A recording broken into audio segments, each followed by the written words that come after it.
Hi everybody, it's me, Mr. Cthulhu, back again with another very high quality, high effort video. So, recently I started a series where essentially I am going through each of the individual plugins in LMMS BeatMaker with their own video. And last time we looked at audio file processor and made this wonderful gong noise. Now, well, didn't make it, we loaded it. Now, we're looking at BitInvader, and BitInvader is a different thing. So when you load it in, you'll probably get something like this, which is a sine wave at a medium length, and we'll get to length in a second.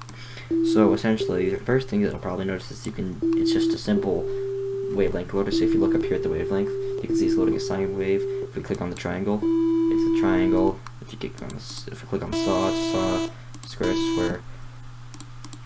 Static is static. And so that's how that works. Now, one of the options that I just mentioned is length.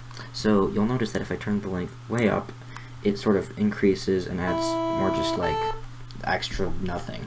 And if I get rid of it, then it kind of just gets rid of a bunch. But if I set the length to something and then I choose it, it'll create it with that many little notches.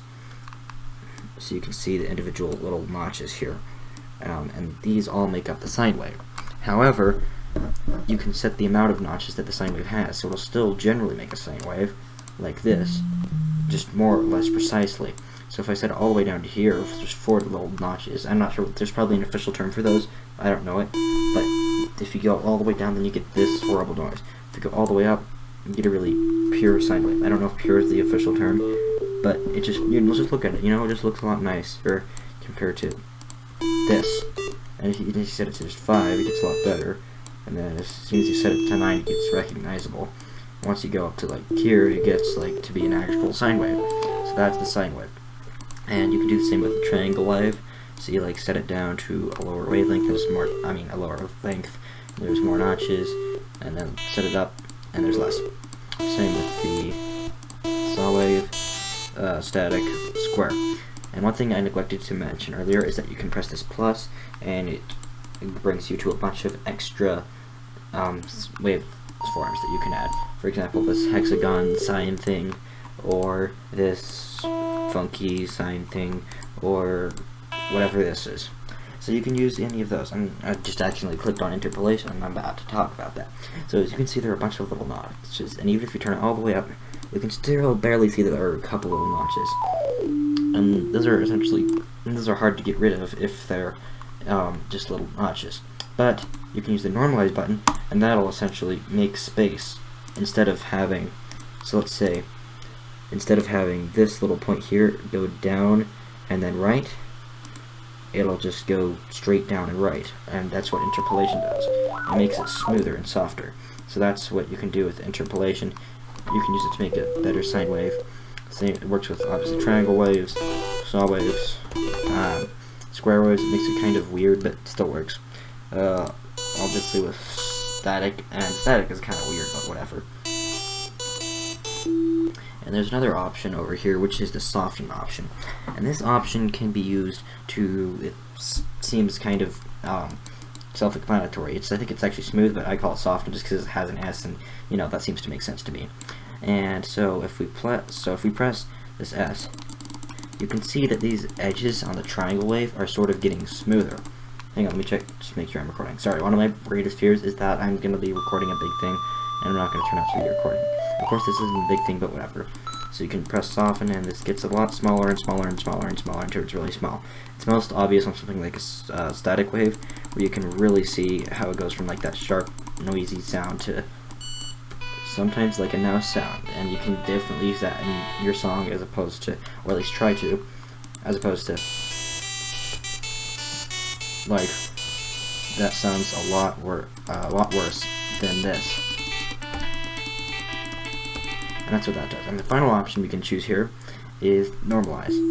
And normalize, it kind of keeps it from going above a certain volume, except it's rarely useful. Because let's say I have this, well, it doesn't really change anything from here. So I know what it's supposed to do, I've just never actually seen it do it, since it would be nice if you can play this note and it sounds nice, and this note and it sounds nice, together they sound horrible. I wish normalizing kind of fixed that, but you know, whatever. Interpolation doesn't do that. Interpolation and normalizing doesn't do that. There's really no way to fix it other than just, you know, turning down the volume and adding reverb. And that's actually really effective. But, you know, whatever. So, now that I've showed you how this all works, I'm going to make a nice little waveform with it and some kind of melody.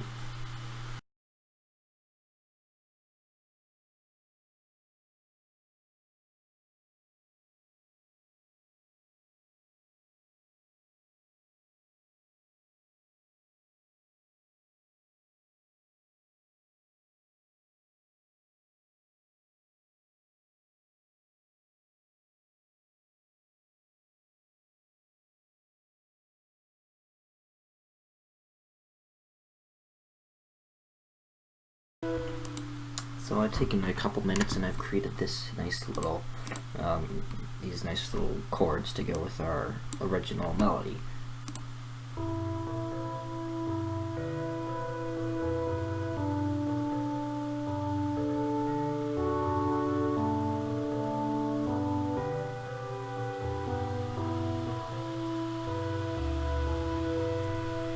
So there you go, that's all for today's episode of Fun Time with Epic Gamer Joe. Well, like and subscribe, I guess, because I'm not really sure what else to say. There you go, that's how to use the BitInvader plugin in Monkey Sunky. Please enjoy the rest of your day.